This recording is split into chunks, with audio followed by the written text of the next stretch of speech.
नमस्कार दोस्तों, मैं रोहित गुप्ता रोहित क्लासेस में आपका तहे दिल से स्वागत करता हूं। दोस्तों, हम यहां मध्यकालीन भारत का इतिहास पढ़ रहे थे, जिसमें हम लोगों ने चैप्टर 11 मुग़ल वंश स्टार्ट किया था।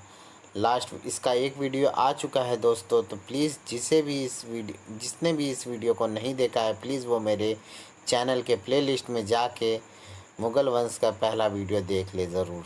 ओके दोस्तों, चलिए तो वीडियो स्टार्ट करने से पहले आप सभी लोग से अनुरोध है कि आप सभी लोग प्लीज़ वीडियो को लाइक करें, उसको शेयर करें, और जितने भी नए यूजर्स हैं वो प्लीज़ सब्सक्राइब करके चैनल बेल आइकन प्रेस कर दें, ताकि आने वाला वीडियो आप सभी लोगों को सही टाइम पे मिल सके। ओके दोस्तों, तो चलिए स्टार्ट करते हैं दोस्तों। मुग़ल वंश का हम लोग जो है स्रोत वगैरह पढ़ लिए थे, और आज से हम लोग जो है मुग़ल वंश के शासकों के बारे में पढ़ेंगे। ठीक है दोस्तों, तो पहले शासक थे बाबर, जिन्होंने 1526 ईस्वी से 1530 ईस्वी तक शासन किया। इनका मूल नाम था जहीरुद्दीन मोहम्मद। इनका जन्म जो हुआ था वो 14 फरवरी 1483 ईस्वी को मावरा उन नहर यानी ट्रांस अक्सियान के फरगना में हुआ था। पिता और माता इनके देख लेते हैं। कुतुलुग निगार खानम कुतुलुग निगार खानम जो थे उनकी माता थीं, और एवं उमर शेख मिर्ज़ा जो थे वो उनके पिता थे। ठीक है, इनके नाना और नानी को देख लेते हैं। यूनुस खान एवं अहसान दौलत बेगम। ठीक है, इनकी नानी थी, और नाना जो थे यूनुस खान थे। ठीक है, आगे देखते हैं दादा और दादी को। अबू सैद मिर्ज़ा इनके दादा थे, एवं आयशा दौलत बेगम जो थी वो उनकी दादी थी। इनका उपनाम और उपाधि देख लेते हैं। हजरत फिरदौस मकानी इनकी उपाधि थी। ठीक है, कलंदर अत्यधिक मात्रा में धन वितरित करने के कारण इन्हें कलंदर भी कहा गया था। ठीक है, धन का मतलब दान करते थे। आगे देखें, खाकान 1526 ईस्वी में बाबर ने खुद को खाकान कहा और मंगोलों का यह लक़ब धारण किया। ठीक है, आगे देखते हैं बादशाह, यहाँ से स्टार्ट करते हैं। बादशाह सर्वप्रथम 1506 से 7 ईस्वी को काबुल में, फिर 1526 ईस्वी को भारत में बादशाह की उपाधि धारण की। बादशाह की उपाधि धारण करने से पूर्व ही बाबर की मृत्यु मिर्जा थी। बाबर की जो उपाधि थी वो मिर्जा थी। ठीक है दोस्तों, चलिए तो आगे बढ़ते हैं। गाजी 1527 ईस्वी में खानवा युद्ध के पश्चात पहला मुग़ल शासक बना जिसने गाजी की उपाधि धारण की थी। तो याद कर लीजिएगा आप लोग कि बाबर जो है वो खानवा के युद्ध के पश्चात ही गाजी का उपाधि धारण करता है। आगे देखते हैं जीवनी लेखकों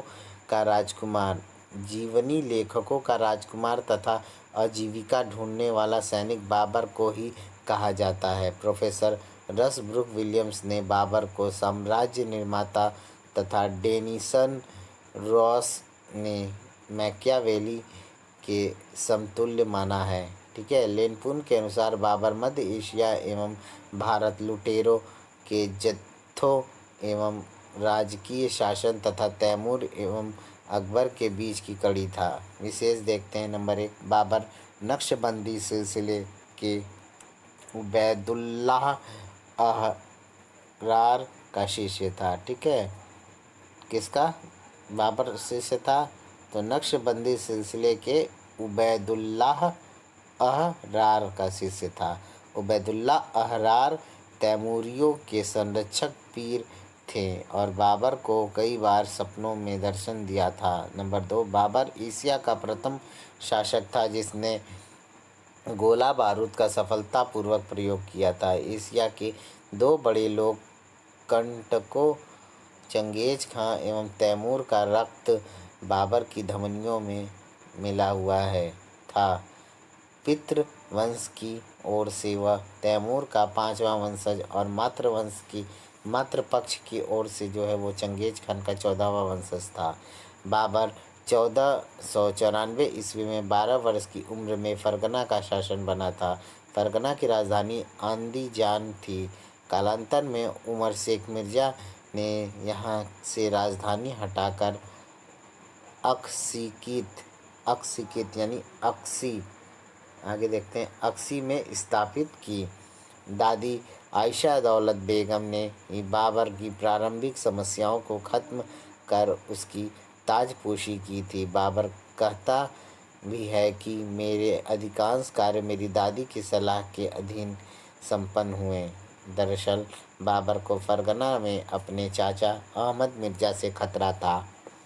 अहमद मिर्ज़ा समरकंद का शासक था और उसकी मदद बाबर का मामा सुल्तान महमूद खां कर रहा था। बाबर प्रारंभ से ही अपने पूर्वज तैमूर की राजधानी समरकंद को जीतना चाहता था और इस हेतु कुल 3 बार उसने प्रयास किया। प्रथम बार 15 वर्ष की उम्र में 1497 ईस्वी में 100 दिनों तक तथा दूसरी बार 1501 ईस्वी में 8 माह हेतु समरकंद पर बाबर ने अधिकार कर लिया था, परंतु शीघ्र ही दोनों बार समरकंद उसके हाथों से फिसल गया, जिसका कारण उज़्बेक नेता शैबानी खां था।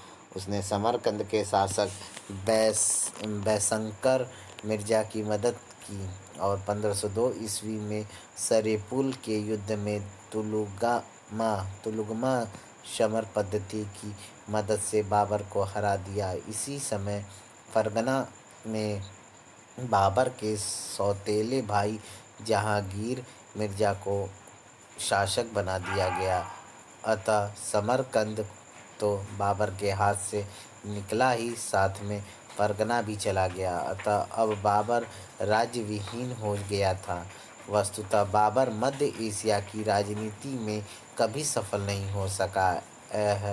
शान दौलत बेगम, जो कि मुगल इतिहास ग्रंथों में अपने उच्च साहस एवं नैतिक चरित्र के लिए प्रसिद्ध थी, बाबर के गाढ़े समय में बहुत मददगार सिद्ध हुई। मतलब उसके बुरे वक्त में वो बहुत मददगार सिद्ध हुई थी। ठीक है, आगे बाबरनामा में कहता है कि मैंने रमज़ान का त्यौहार 2 बार एक ही स्थान पर कभी नहीं मनाया। फरिश्ता के अनुसार जो है किस्मत के हाथ गेंद बना। आगे देखते हैं, आगे पेज थोड़ा छोटा कर लेते हैं। किस्मत के हाथ गेंद बना। ठीक है, वह शतरंज के बादशाह जैसा एक से दूसरे जगह भागता और समुद्र के किनारे पड़े कंकड़ के समान टक्करें खाता रहा। कौन? बाबर। वास्तव में उसका जीवन धैर्य एवं संघर्ष की कहानी थी। 1504 ईस्वी में उसने काबुल एवं गजनी तथा 1507 ईस्वी में कांधार जीत लिया था। ठीक है, जिसमें से कांधार तुरंत निकल गया।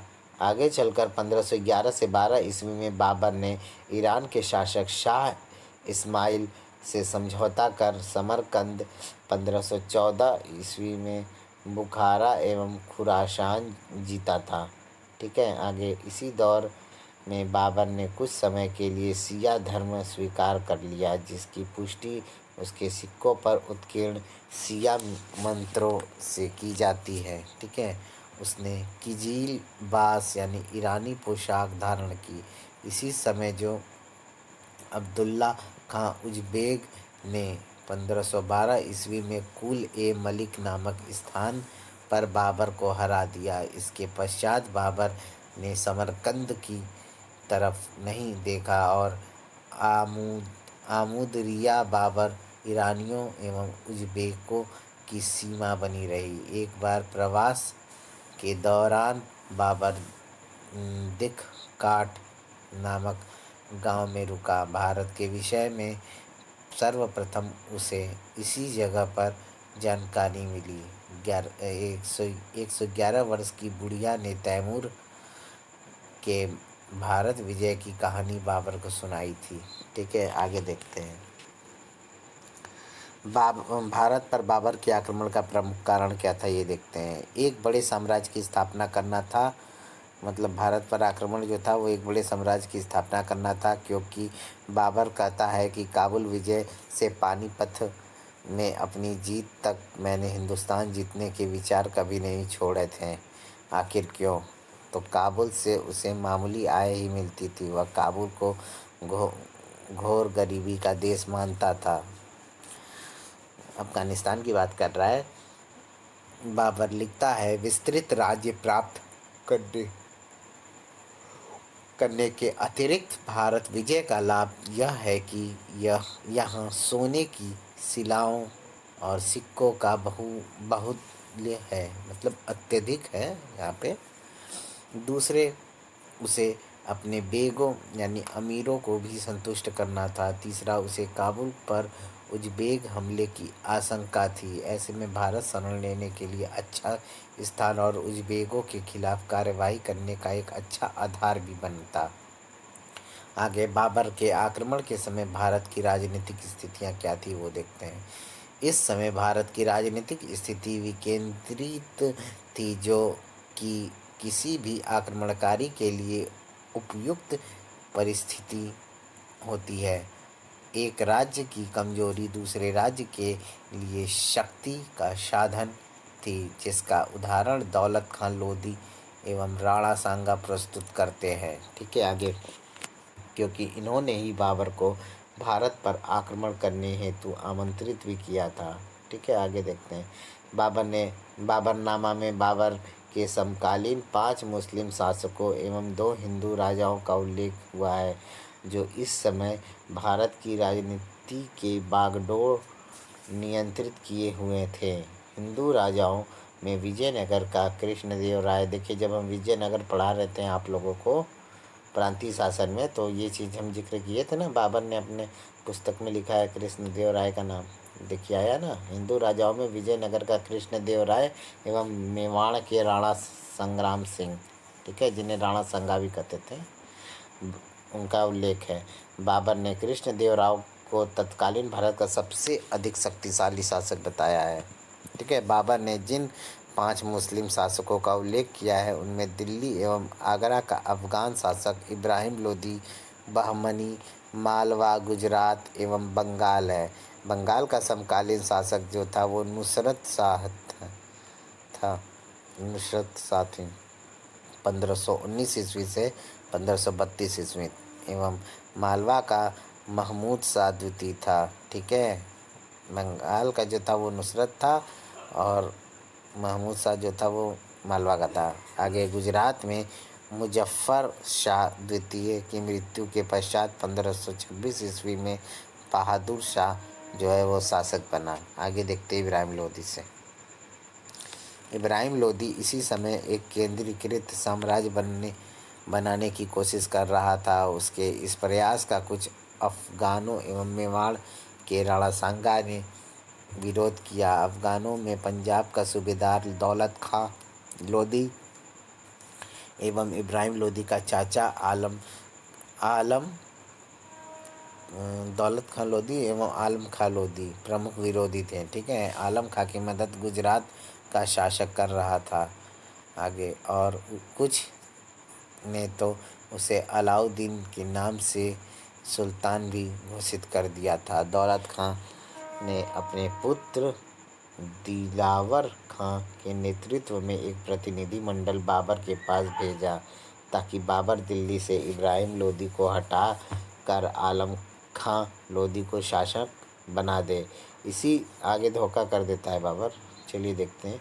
इसी दिलावर खां को बाबर ने खान खाना की उपाधि दी थी। बाबर कहता है कि जब मैं काबुल में था तभी आलम खान लोदी आया तथा यहीं शांगा का भी दूत आकर मुझसे मिला।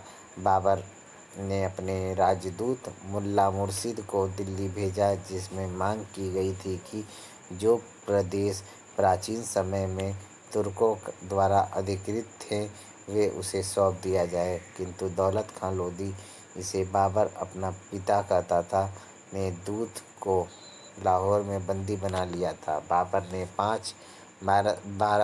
ने भारत पर कुल 5 आक्रमण किया, जो कि निम्नलिखित है। पहला, यद्यपि बाबरनामा में उसने हिंदुस्तान पर अपना पहला आक्रमण 1505 ईस्वी में निगनहार यानी जलालाबाद पर बताता है, मध्यकालीन इतिहासकार अबुल फजल जो है वो 1505 वाले को प्रथम एवं फरिश्ता जो है 1519 वाले 1519 बाजौर भेरा को पहला मानते हैं। ठीक है, लेकिन आगे देखते हैं, लेकिन यहीं से है ना, चलिए बड़ा कर लेते हैं। लेकिन आधुनिक इतिहासकार इससे सहमत नहीं। अतः 1519 में बाबर का पहला आक्रमण बाजौर एवं भेरा पर ही हुआ, जिसको भारत का प्रवेश द्वार कहा जाता है। हालांकि इस युद्ध का कारण जो है विद्रोही यूसुफजई जाति का दमन करना था। भेरा झेलम के तट पर स्थित था। भारत में सर्वप्रथम बाबर ने बारूद तोपखाना का प्रयोग भेरा युद्ध में ही किया था। नंबर 2, सितंबर 1519 ईस्वी को बाबर का दूसरा हमला पेशावर में हुआ था। ठीक है, आगे देखते हैं नंबर 3। अरे यार रोटेट हो गया। नंबर 3 देखते हैं। बाबर का तीसरा जो आक्रमण है वो 1520 ईस्वी में सियालकोट पर हुआ। इसे भी भारत का एक प्रवेश द्वार माना जाता था। ठीक है, नंबर 4, चौथा आक्रमण 1524 ईस्वी में हुआ था। लाहौर एवं दीपालपुर जीता गया था।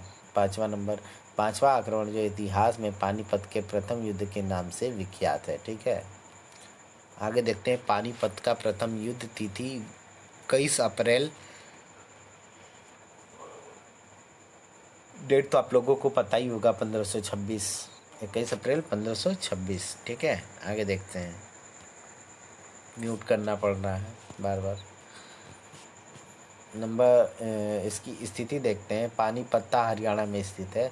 युद्ध करता था मुगल यानी बाबर एवं अफगान इब्राहिम लोदी के बीच में हुआ था। ठीक है, आगे देखते हैं। इसका विशेष क्या है? इसी युद्ध में बाबर ने सर्वप्रथम तुलुगमा विधि तथा उस्मानी या रूमी विधि का प्रयोग किया था। ठीक है, आगे देखते हैं। तुलुगमा यह युद्ध करने की एक विधि है जिससे बाबर ने उज़्बेकों से सीखा था। तुलुगमा सेना का वह भाग होता था जो सेना के दाएं एवं बाएं भाग के किनारों पर कोतल या इतमिस सेना या रिजर्व सेना के रूप में खड़ा रहता था। यह चक्कर काटकर शत्रु के पीछे से ध्वंसात्मक हमला करता था। ठीक है, छुप छुप के मारते थे सब पीछे से जाकर। उस्मानी एवं रूमी विधि युद्ध में तोप सजाने की एक विधि है जिसका सर्वप्रथम प्रयोग उस्मानियों ने 1514 ईस्वी में ईरान के विरुद्ध चाल्दी रान युद्ध में किया था। ईरान के विरुद्ध जो है वो चाल्दी रान युद्ध में किया था। भारत में इस पद्धति को लाने वाला बाबर ही था।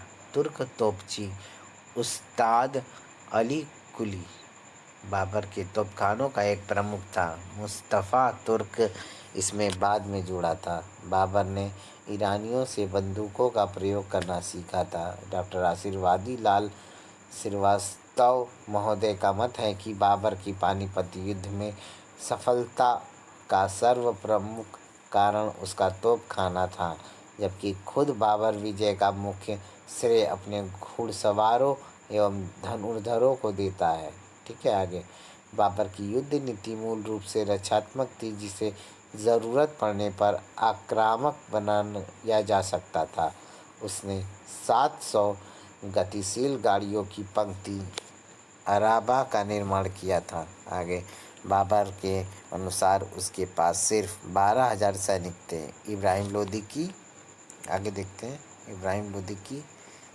इब्राहिम लोदी की सेना में 1 लाख सैनिक एवं 1,000 हाथी थे बताया जाता है।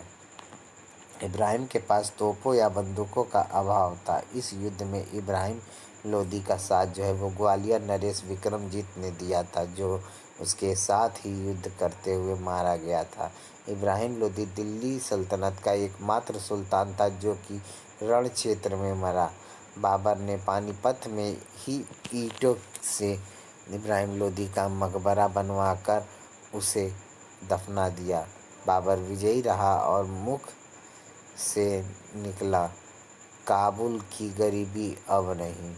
दरअसल काबुल से आय का मुख्य स्रोत जो है वो तमगा या आयात निर्यात पर लगाया गया महसूल ही था, मतलब टैक्स भी बोल सकते हैं एक प्रकार का। युद्ध के पश्चात बाबर ने सर्वप्रथम निजामुद्दीन औलिया तदुपरांत बख्तियार काकी की दरगाह पर जियारत किया, मत्था टाका और तुगलकाबाद में अपना शिविर स्थापित किया। उसने वली की झील को सिकदार तथा दिल्ली का दीवान दोस्त बेग को बताया, ठीक है। दिल्ली में अपने नाम का खुतबा पढ़वाया और काबुल के प्रत्येक निवासी को चांदी का शाहरुखी सिक्का बांटा। अपने जीत की खुशी में काबुल में सभी लोगों को चांदी का सिक्का गिफ्ट किया, बांटा। लोगों ने उसे कलंदर कहा, मतलब जब बांट दिया तो लोग उसको दानवीर करने लगे, जय जयकार लगाने लगे। आगे इसी समय आगरा में हुमायूं ने बाबर को कोहिनूर हीरा दिया, जिसे बाबर ने वापस हुमायूं को ही सौंप दिया। आगे पानीपत का महत्व, आगे देखते हैं पानीपत का महत्व देखते हैं। इस युद्ध के साथ प्रथम अफगान साम्राज्य का अंत हो गया। 27 अप्रैल 1526 ईस्वी को स्वयं को बादशाह घोषित कर भारत में मुगल साम्राज्य की नींव डाली गई। कुषाण शासक के साम्राज्य के पतन के बाद पहली बार काबुल एवं कंधार भारतीय साम्राज्य के अंग बने। हालांकि पानीपत के महत्व को बहुत बढ़ा चढ़ाकर नहीं देखना चाहिए। पानीपत ने उसे साम्राज्य निर्माण के पथ पर अग्रसर कर दिया। राजनीतिक दृष्टि से देखें तो इसने उत्तर भारत में संघर्ष के एक नए चरण की शुरुआत कर दी थी, ठीक है। इसके बाद भी बाबर को 3 लड़ाइयाँ लड़नी पड़ी, 2 राजपूतों से और 1 अफगान से, ठीक है। अफगान अभी भी मुगलों के लिए चुनौती बने रहे। पानीपत का द्वितीय युद्ध जो है 1556 ईस्वी में, फर्स्ट युद्ध हुआ था 1526, सेकेंड युद्ध जो हुआ था 1556।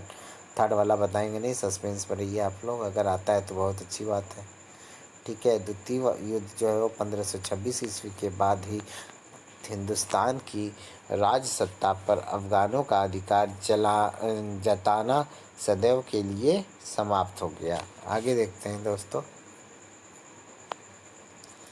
पानीपत के बाद जो है पान खा, मतलब ये एक ट्रिक है, लास्ट में बता देंगे, आप लोग नोट कर लीजिएगा, ठीक है।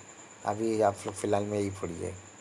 हाँ, तो खानवा का युद्ध जो है वो देखते हैं। तिथि इसका जो है शनिवार 16 मार्च 1527 ईस्वी में युद्ध करता है राणा संगा एवं बाबर, ठीक है। अपोजिट बाबर और इस तरफ जो है राणा संगा। आगे तुगलमा पद्धति, इस युद्ध में मलिक कासिम एवं मुनीम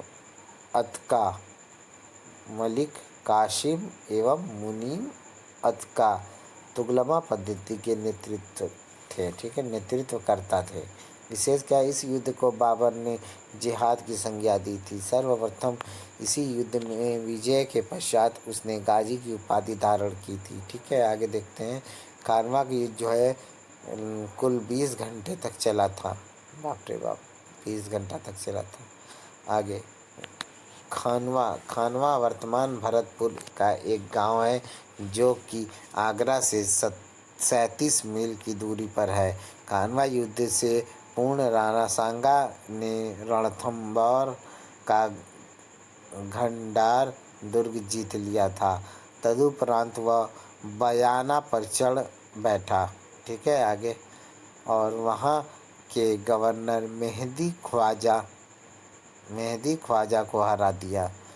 बयाना के दुर्ग को आधार बनाकर राणा सांगा ने उत्तर पश्चिम की ओर बढ़ना आरंभ कर दिया, ठीक है, तथा बसावर में अपना शिविर स्थापित किया। अब राणा के साथ बहुत से शक्तिशाली सरदार हो लिए, जिसमें रायसीन का सिलहदी, हसन खान मेवाती और इब्राहिम लोदी का भाई जो है वो महमूद लोदी भी शामिल या सम्मिलित था। राणा ने महमूद लोदी को दिल्ली का सुल्तान स्वीकार कर लिया था। ठीक है, आगे देखते हैं। राणा सांगा ने खानवा के युद्ध से पहले पातीपेखन की राजपूत परंपरा को पुनर्जीवित करके राजस्थान के प्रत्येक सरदार को युद्ध में शामिल होने का निमंत्रण दिया। ठीक है, आगे देखते हैं। इनविटेशन दिया। ठीक है, आगे है हमारा निमंत्रण दिया।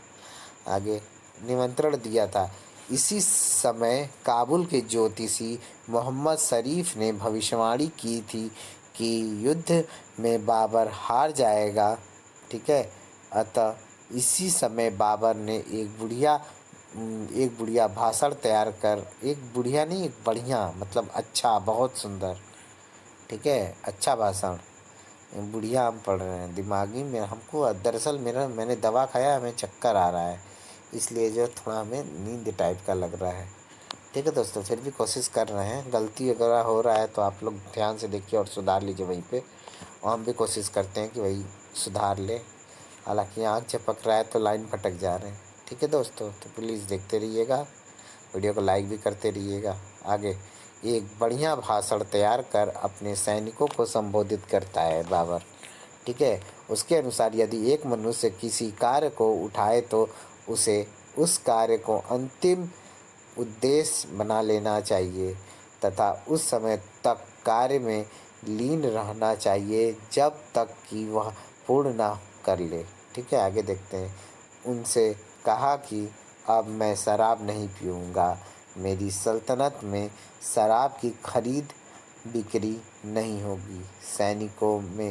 सैनिकों से तमगा यानी व्यापार कर या सीमा शुल्क नहीं लिया जाएगा। आगे युद्ध के पश्चात जो भी काबुल लौटना चाहे उसे काबुल लौटने की छूट होगी। आगे रसब्रुक विलियम्स के अनुसार बाबर एवं राणा सांगा की सेनाओं का अनुपात है वो 1:8 था, जबकि आशीर्वाद लाल श्रीवास्तव 1:2 बताते हैं। ठीक है, भारत के अनुसार राणा सांगा के पास 2 लाख की फौज थी।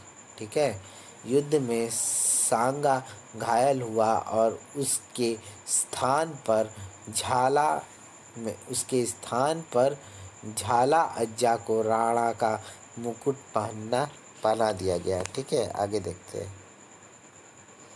उसने राज्य चिन्ह धारण कर लिया, परंतु अंततः राजपूत पराजित हुए। घायल अवस्था में सांगा को आमेर के शासक पृथ्वीराज कछवाहा तथा जोधपुर की सेना के सेनापति मालदेव ने उसे बसवा नामक सुरक्षित स्थान पर पहुंचाया था।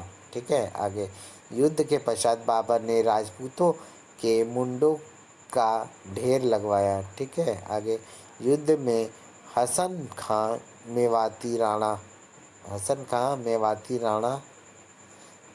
राणा सांगा की तरफ से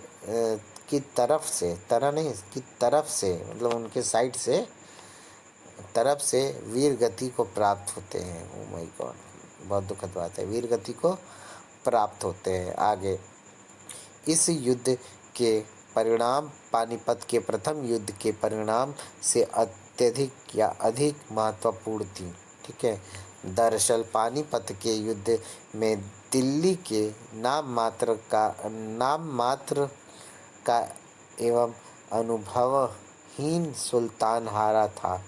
वहीं खानवा में एक शक्तिशाली राजपूत संघ की पराजय हुई थी, जिसमें राजस्थान के लगभग सभी राजपूत तथा सिकंदर लोदी का पुत्र महमूद लोदी सम्मिलित था। ठीक है, आगे खानवा के पश्चात जो है वो बाबर ने बिब्बन को पराजित किया। उसने मेवात की दोनों राजधानियां अलवर एवं तिजारा को मुगल साम्राज्य में मिला लिया गया। आगे चलकर अफगान बिब्बन एवं बायजीद हुमायूं के लिए भी समस्या बने। ठीक है, आगे हम पढ़ेंगे चंदेरी युद्ध। ठीक है दोस्त, हमें क्या देखना था अब? चंदेरी युद्ध। ठीक है, चलिए देखते हैं। तिथि है 29 जनवरी 1528 ईस्वी। युद्ध करता है मेदिनी राय एवं बाबर के बीच में हुआ था। ठीक है, मेदिनी राय एवं बाबर के बीच में चंदेरी का युद्ध। आगे है विशेष, देखते हैं क्या है। इसी युद्ध में शेर शाह सूरी बाबर के साथ मिलकर मेदिनी राय के विरुद्ध जो है लड़ा था। ठीक है, और बाबर ने शमशाबाद के बदले मेदिनी राय से चंदेरी मांगा, जिसे राय ने अस्वीकार कर दिया था। चंदेरी युद्ध को भी बाबर ने जिहाद की ही संज्ञा दी थी। मेदिनी राय पराजित हुआ और राजपूत स्त्रियों ने जौहर कर लिया। विजय के प्रतीक के रूप में उसने राजपूतों के सिरों का एक स्तंभ निर्मित किया। आगे हम पढ़ेंगे घाघरा युद्ध। ठीक है, तिथि 5 या 6 मई 1529 ईस्वी। युद्ध करता इसके जो है वो अफगान संघ एवं बाबर है। विशेष क्या है देखते हैं। मध्ययुगीन इतिहास का यह पहला युद्ध था जो जल एवं थल पर लड़ा गया था, मतलब जल और थल दोनों पर लड़ा गया था। ठीक है, चूँकि मुग़लों ने अफगानों से सत्ता छीनी थी, इसलिए मुग़लों के प्रति उसका विरोध जो है वो करना स्वाभाविक था। शेर शाह सूरी, नुसरत शाह यानी बंगाल का शासक जो था, एवं महमूद लोदी ने बाबर के विरुद्ध एक संघ का निर्माण किया था। इस समय अफगानों यानी इसका थोड़ा नोट्स देख लेते हैं। इस समय अफगानों, आगे देखते हैं पहले। अफगानों का जो नेता था वह सुल्तान सिकंदर लोदी का दूसरा पुत्र महमूद लोदी था, जिसे अफगानों ने अपना सुल्तान तथा राणा सांगा ने दिल्ली का शासक स्वीकार किया था। यह संघ पराजित हुआ। हालांकि बाबर अफगान समस्या का कोई स्थायी समाधान नहीं कर पाया और उसने अफगानों से समझौता कर बिहार के अनेक क्षेत्रों को अफगान सरदारों के हाथों में बने रहने दिया। बाबर अफगानों को अविश्वसनीय कहता था। ऐसा माना जाता है कि उसने अपने साम्राज्य का 25% हिस्सा अफगानों को दे दिया। उसने अफगान वजहदारों को वहां नियुक्त किया। बाबर ने बंगाल के शासक नुसरत शाह से भी संधि की, जिससे दोनों ने एक दूसरे की सीमाओं को स्वीकार किया। उसने वादा किया कि वह बाबर के विरोधियों को बंगाल में नहीं घुसने देगा। बाबर ने बिहार को 1 करोड़ का खालसा बनाकर उसमें से 50 लाख महमूद खान नोहानी को दे दिया था। उसने कन्नौज से बिहार तक की शासन व्यवस्था अफगान वजहदारों को दे दी थी। इन पर तथा परगने के अमीरों पर नियंत्रण रखने के लिए उसने प्रांतों में हकीमों की नियुक्ति की थी। लेकिन अपने शासन के अंतिम दिनों में बाबर को वित्तीय संकट का सामना करना पड़ा। अतः उसने आदेश दिया कि प्रत्येक को अपनी जागीर के आय का 30% बादशाह के वैत उल माल यानी शाही कोष में जमा करना होगा। ठीक है, आगे मृत्यु पड़ने से पहले जो है हम लोग इसके नोट्स को पढ़ लेते हैं। महत्वपूर्ण तथ्य को पढ़ लेंगे, उसके बाद आगे देखते हैं। चलिए महत्वपूर्ण तथ्य देखते हैं। निज़ामुद्दीन खलीफा पहला मुगल वजीर था। उसे बाबर शाही भाग्य का प्रमुख स्तंभ कहा गया था। ठीक है, दूसरा नंबर, बाबर ने हुमायूं से कहा था, गो हत्या से दूर रहना दमन की तलवार की अपेक्षा प्रेम और कर्तव्य की आस्था द्वारा इस्लाम का प्रचार कहीं अच्छी तरह किया जा सकता है। हिंदुओं के प्रति सदा सहिष्णुता का व्यवहार करना बाबर को एक विशिष्ट धार्मिक व्यक्ति भी कहा जाता है। ठीक है, तीसरा पॉइंट है, भारत में ताश का प्रचार बाबर ने ही किया था। बाबर एवं अली शेरनवाई को संयुक्त रूप से उज़्बेकी तुर्की भाषा का जनक माना जाता है। ठीक है, नंबर 4, बाबर के साथ आए कवियों में अबुल वाहिद फरीगी, नादिर समरकंदी तथा इतिहासकारों में जैन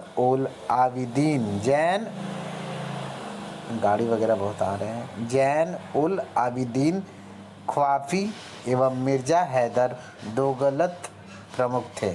ठीक है, आगे हमको पढ़ना था मृत्यु से।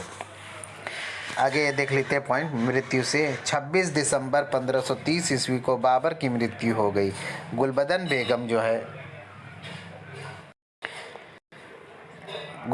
बेगम बाबर की अंतिम बीमारी का विस्तृत विवरण देती है। वह हुमायूं की बीमारी तथा बाबर की आत्मत्यागी प्रार्थना की बात बाबर की मृत्यु से जोड़ती है।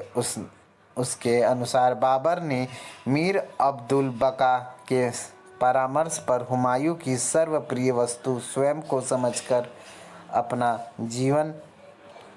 जीवन जो है ईश्वर को सौंप दिया था। अबुल फजल के अनुसार बाबर की मृत्यु अपने पुत्र के लिए किए गए बलिदान के फलस्वरूप हुए। हालांकि doctor S.R. Sharma story of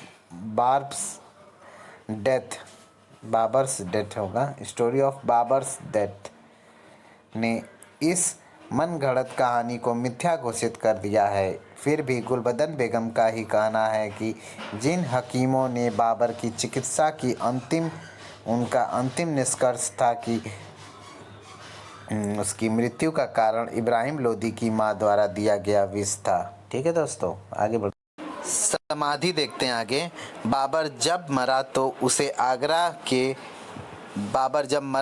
Agra के आरम बाग में दफना दिया गया। शेर शाह के शासनकाल में उसकी पत्नी बीबी मुबारक यूसुफ जई ने उसकी अस्थियों को यहाँ से निकाल कर काबुल में दफनाया। बाबर कहता था कि काबुल की जलवायु विश्व में सर्वश्रेष्ठ है। हालांकि ऐसे ही उद्गार वह समरकंद के विषय में भी व्यक्त करता है। उसके अनुसार मनुष्य के रहने लायक दुनिया के किसी भी हिस्से में समरकंद जैसा आनंददायक कोई भी शहर नहीं था। ठीक है, आगे है तुजुके बाबरी। ठीक है, अन्य नाम जो इसका है बाबरनामा या वाकियात ए बाबरी। ठीक है, भाषा इसका तुर्की था। बाबर पहला मुगल बादशाह था जिसने अपनी आत्मकथा लिखा था। फारसी में अनुवाद। नंबर 1, सर्वप्रथम बाबरनामा का अनुवाद बाबर के ही काल में उसके सदर शेख जेतुद्दीन ख्वाजा उर्फ जैन वफ़ाई ख्वाफी ने किया, क्योंकि इस पुस्तक के कुछ अंशों को तूफ़ानों ने नष्ट कर दिया था। ठीक है, दूसरा पॉइंट देखते हैं। हुमायूं के समय इसका अनुवाद जैना खां एवं फ़ायदा हसन ने किया था। नंबर 3, अकबर के समय 1590 ईस्वी में अब्दुल रहीम खाना ने सबसे प्रसिद्ध फ़ारसी अनुवाद किया था। नंबर 4, शाहजहाँ के काल में अबू तालिब तुर्बती ने किया था। ठीक है दोस्तों, तो आगे बढ़ते हैं। अंग्रेजी में अनुवाद देखते हैं कौन कौन किया था। इसका अंग्रेजी अनुवाद सर्वप्रथम लीडेन एवं एर्स्किन ने 1826 ईस्वी में किया था। तत्पश्चात एल किंग ने किया। नंबर 2 पॉइंट है, इसका सर्वश्रेष्ठ अंग्रेजी अनुवाद मैडम एनिटी सुसना बेब्रिज ने 1905 ईस्वी में मेमोयर्स ऑफ बाबर के नाम से किया है। ठीक है, मेमोयर्स ऑफ बाबर। इन्होंने मूल तुर्की से अंग्रेजी में इसका अनुवाद किया। ठीक है, 1871 ईस्वी में फ्रेंच भाषा में इसका अनुवाद निकला। एल्फिंस्टन ने बाबरनामा को एशिया का एकमात्र वास्तविक ऐतिहासिक ग्रंथ बताया है।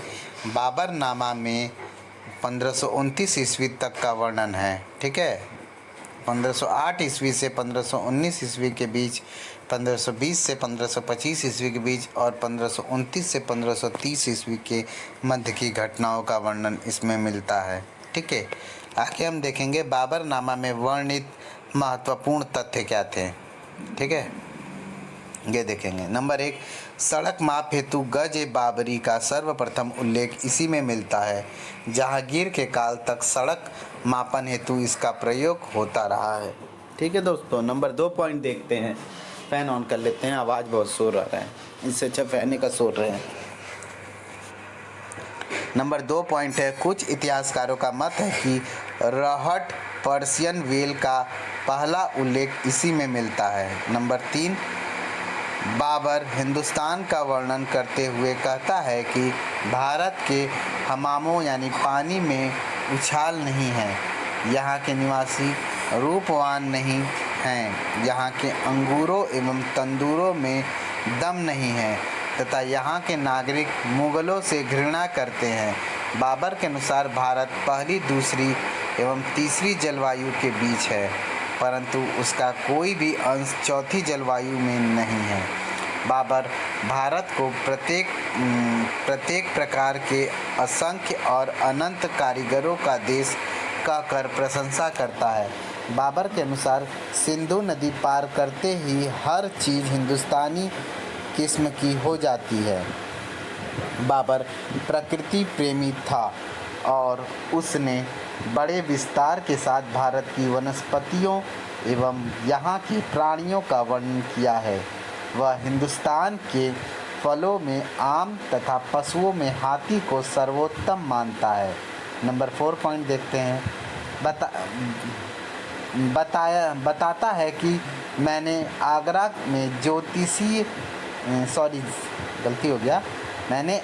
में ज्यामितीय विधि से, क्योंकि ज्योतिष पे तो बिलीव करता था इसका बेटा हुमायूं, ठीक है। तो जब इंसान पढ़ा रहता है तो दिमाग में बार बार घूमता रहता है, ठीक है। कोई नहीं, यहाँ है ज्यामितीय, ठीक है। ज्यामितीय विधि से नूर अफगान यानी आराम बाग या राम बाग लगवाया था या लगवाया था, एक ही बात है। आगे, काबुल में चांदी का शाहरुख एवं कंधार में बाबरी नामक सिक्का चलवाया था। कहता है कि उसने उत्तर भारत की सभी नदियों को तैर कर पार किया था और एक बार ऐसे ही गंगा नदी भी पार किया था। बाबर फारसी एवं तुर्की दोनों भाषाओं का पंडित था। उसने फारसी पद की नवीन शैली में मुबैयान लिखा था। मुबैयान जो था उसे बाबर ने लिखा था, ठीक है। मुबैया फारसी में कविता की एक नई शैली थी जिसे बाबर ने ही विकसित किया था। अबुल फजल के अनुसार बाबर ने फारसी में मशनबी लिखी जिसे मशनबी ए मुबीन कहा जाता है। बाबर का स्थान तुर्की पद की रचना में मीर अली शेख बेग के पश्चात माना गया है। बाबर के तुर्की गीतों की रचनाओं का संकलन दीवान कहलाता है। वह बड़ा अच्छा कवि था। बाबर ने एक नवीन बाबरी लिपि शैली का आविष्कार किया था।